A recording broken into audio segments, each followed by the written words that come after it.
கிட்ஸுக்கு ரொம்பவே இஷ்டமான ஒரு பனானா பேன் கேக் தான். செஞ்சிடலாமா?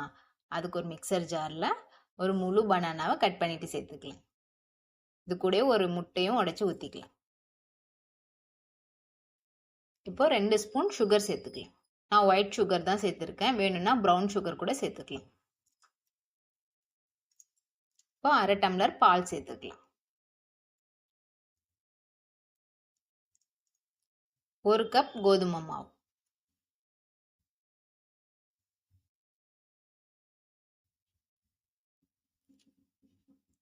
ஒரு பிஞ்ச் சால்ட் சேர்த்துட்டு இப்போ அரைச்சிக்கலாம். வேணும்னா தண்ணி கொஞ்சமாக சேர்த்து அரைச்சிக்கலாம்.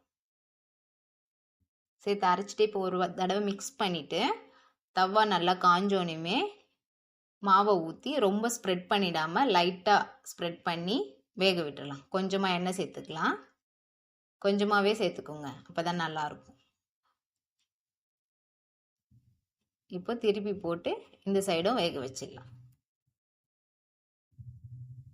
நல்லா 2 பக்கமும் வெந்தோனையும் எடுத்துடலாம். எடுத்தால் ரொம்பவே சுவையான banana pancake ready. Try பண்ணி பாருங்கள், எல்லாருக்குமே ரொம்ப பிடிக்கும். நன்றி.